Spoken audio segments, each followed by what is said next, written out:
Hola, soy Jorge y este es mi video, en el cual voy a explicar lo que es un hecho histórico. Pero bien, antes de adentrarnos al tema, quiero explicar un poco lo que está pasando. Hay que ponernos a pensar un poco en cómo ha evolucionado la ciencia y la tecnología con el ser humano.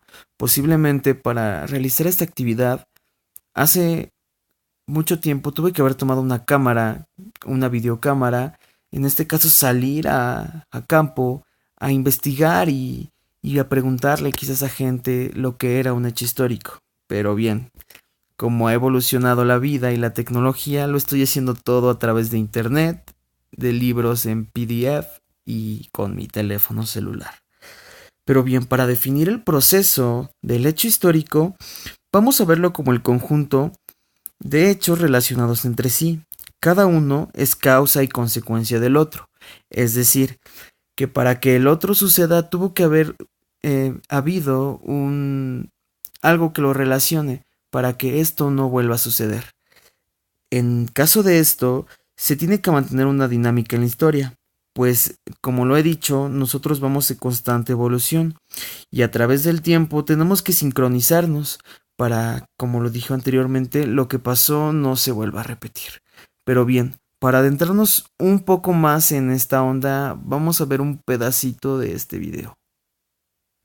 La caída de Tenochtitlan fue quizás el más representativo de los episodios que originó la conquista en América.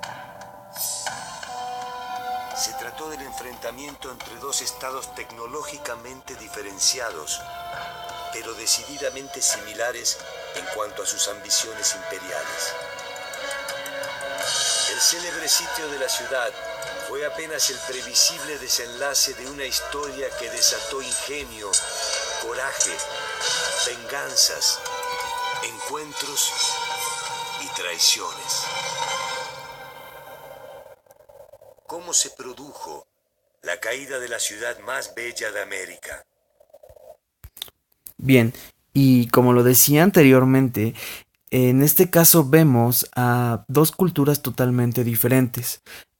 Una estaba en constante aislamiento de la población europea, en este caso los indígenas en Mesoamérica, y los otros pues eran los españoles.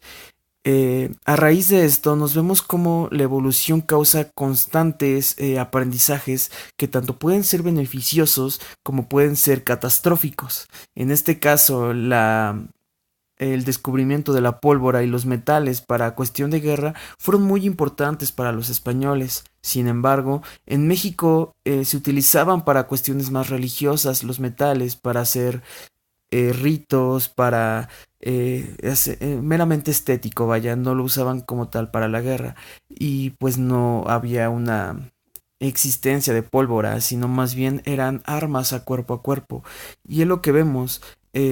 Para que esto sucediera, tuvo que pasar un hecho histórico, en este caso, las constantes evoluciones de las culturas prehispánicas en México y la evolución en este caso, los europeos, para que unos vinieran con otros y les enseñaran pues costumbres, les enseñaran técnicas que fueran beneficiosas para unos. Sin embargo, no fue de esa forma, fue de manera corrosiva, de manera gradual a raíz de ser agresivos y querer conquistar al pueblo mexicano para beneficio propio, ¿no? Pero sigamos viendo el video.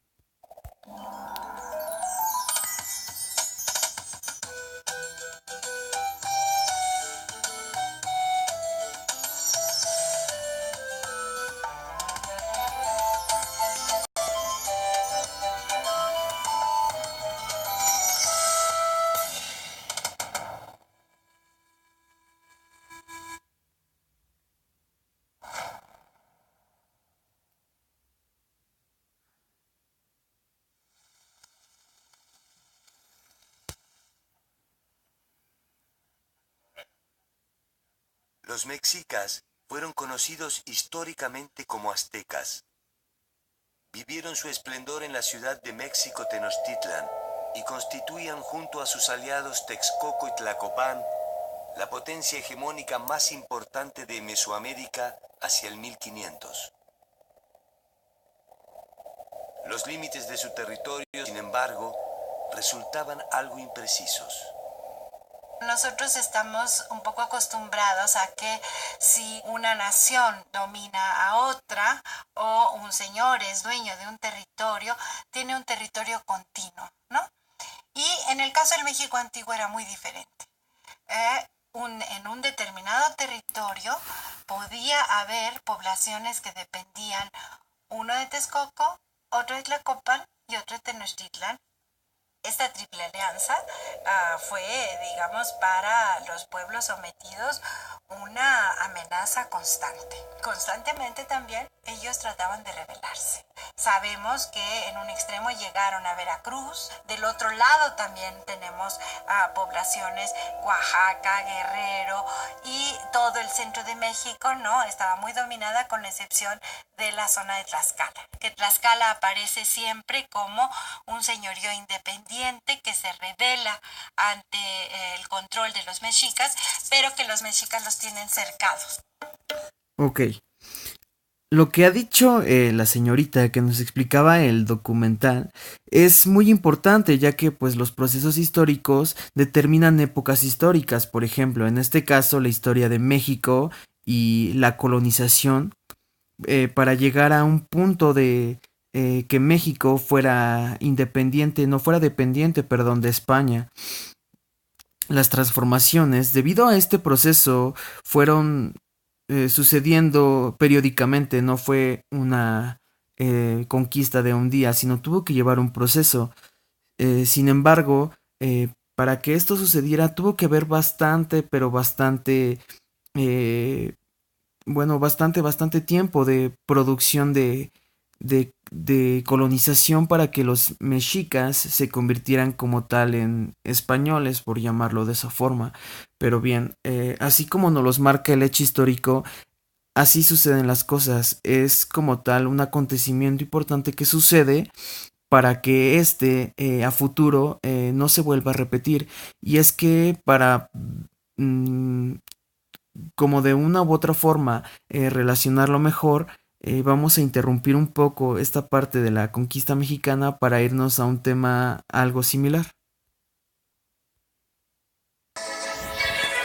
Toda investigación sobre los orígenes de la Gran Guerra indefectiblemente lleva a Alemania, un estado militarizado pero inestable, con una población moderna, trabajadora y decidida a mejorar su posición en el mundo.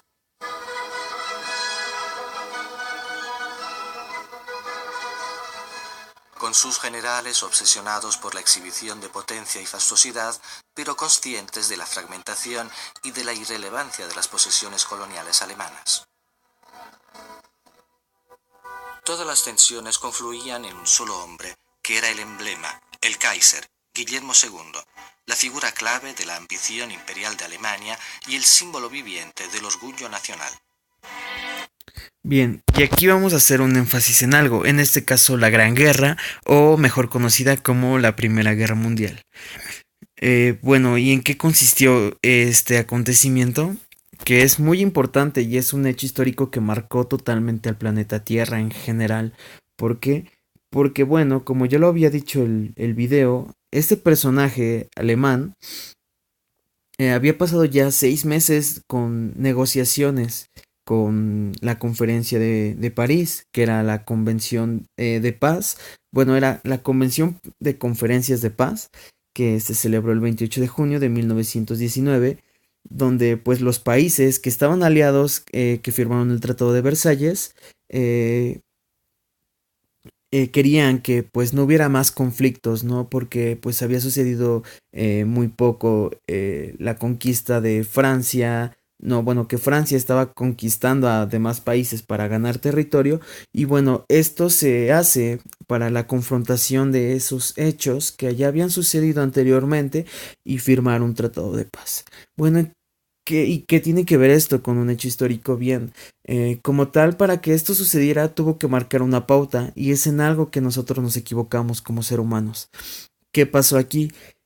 Cuando lo marca como hecho histórico, el hecho histórico marca que es un hecho, valga la redundancia, que tiene que suceder para que otro al futuro, que otra cuestión a futuro que pase, tome como pauta lo que ya pasó y no lo vuelva a repetir. Sin embargo, aquí la jugada no le salió, ya que tras el conflicto de la Gran Guerra o de la Primera Guerra Mundial, solo pasaron alrededor de, no sé, unos menos de 50 años para que se diera la Segunda Guerra Mundial, y todo a base de no ponerse a pensar de lo que había pasado anteriormente con estas situaciones, y es lo que realmente nos explica lo que es el hecho histórico.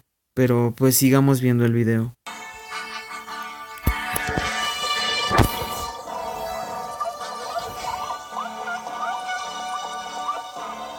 Para las otras naciones europeas, las intenciones de Alemania eran amenazadoras e inciertas. Sin embargo, el Kaiser había heredado una nación que había crecido acostumbrada a vivir en paz. La política diplomática astuta del canciller Otto von Bismarck mantuvo a Alemania alejada de la guerra desde 1871. Bismarck no tenía ambiciones de conquistas. Había usado los tratados y las alianzas para mantener buenas relaciones con las otras grandes potencias, Inglaterra, Francia, el Imperio Austrohúngaro y sobre todo para evitar la guerra con el Imperio zarista. Pero Guillermo II no tenía ningún respeto por el delicado equilibrio de poderes creado por Bismarck. Pero bueno, pongámosle un poco de pausa a este documental que quizás esté siendo un poco aburrido.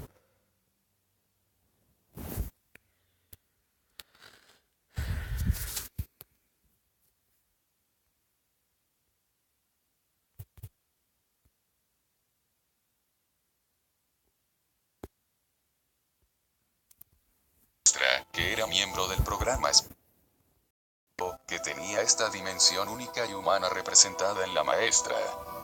Se estima que un 17% de todo lanzamiento y la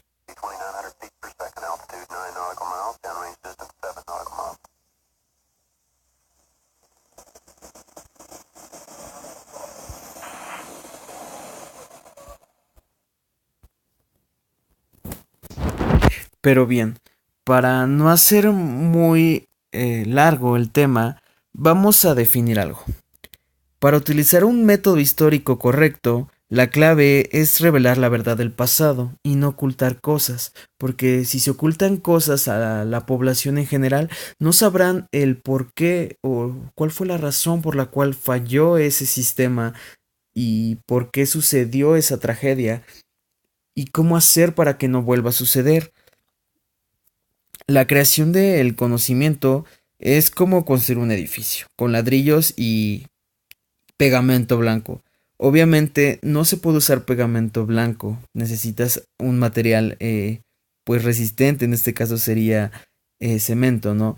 Pero pues si alguien, por ejemplo, dice, no, es que yo hice un edificio con ladrillos y pegamento, o con algo que pegó los ladrillos, pero nunca especifica con qué. Entonces va a llegar otra persona y va a intentar hacer un edificio con ladrillos y algo que pegue, pero nunca específicamente cemento. Entonces lo que va a pasar es que ese edificio se va a derrumbar por obvias razones. Entonces así suele pasar con los hechos históricos. Cuando los hechos históricos no son contados con veracidad o con la razón verdadera por la cual sucedieron, pues suelen suceder tragedias. Y bueno, vamos a concluir el video con estas situaciones que pasaron por no ponerse a pensar en los hechos históricos pasados o en los acontecimientos que quizás no contaron el por qué sucedieron o cuál fue la razón por la cual fallaron, y en cuestiones obvias pues se volvieron a repetir. Número 9. Durante los Juegos Olímpicos de Múnich de 1972, 11 miembros del equipo olímpico israelí fueron tomados como rehenes. Posteriormente, tras un fallido intento de rescate, estos fueron asesinados por un grupo terrorista palestino. Los motivos por los que los intentos de rescate de los rehenes por parte de la policía alemana fracasaron, fueron debido a la extensa y detallada cobertura de los medios de comunicación, que terminaron alertando a los terroristas.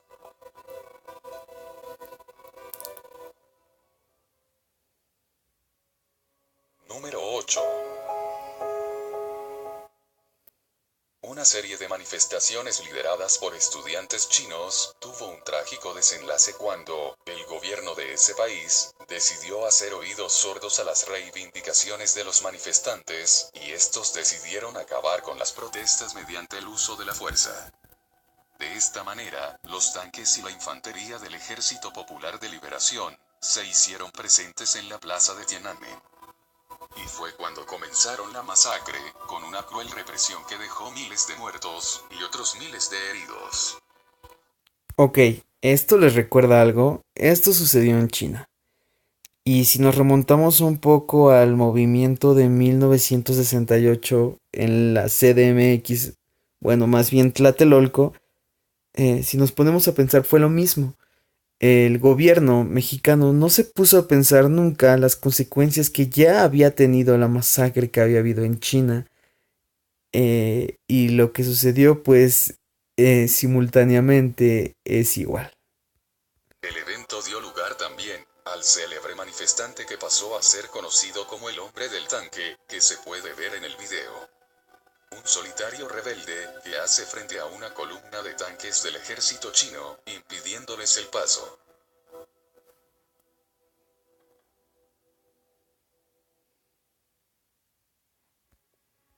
Ok, no había visto la fecha, pero es algo muy similar. Esto sucedió casi 15 años después, lo de China, perdón. Entonces, si nos ponemos a pensar prácticamente Tlatelolco y la masacre de la Plaza de China es muy similar. Fue errónea la forma en que lo dije, pero efectivamente sucede primero en México porque el presidente Díaz Ordaz no quería que hubiera más manifestaciones por cuestión de los Juegos Olímpicos. Y lo que hace es hacer el sordo del que no escuchaba lo que protestaban los estudiantes y se le hizo fácil pues asesinarlos, ¿no? Entonces pues lo mismo sucede en China. Los gobiernos están como cohibidos de inteligencia emocional por las demás personas. Nunca se ponen a pensar en que ellos no son lo único que gira alrededor del planeta, sino que hay personas por las que ellos tienen un trabajo, por las que ellos están sustentando a un país. Y si se están protestando, pues tienen una razón obvia, están inconformes con algo. Y lo único que puede hacer mal en esta parte es que el hecho histórico no se dio o no se conoció nunca las consecuencias que pudo haber tenido, en este caso primero en México y posteriormente después en China. Número 7.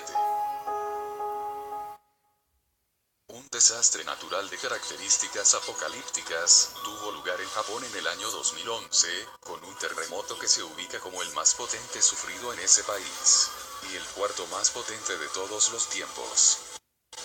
Su magnitud fue de 9,0 en la escala sismológica, y el maremoto que lo precedió tuvo olas de hasta 40 metros.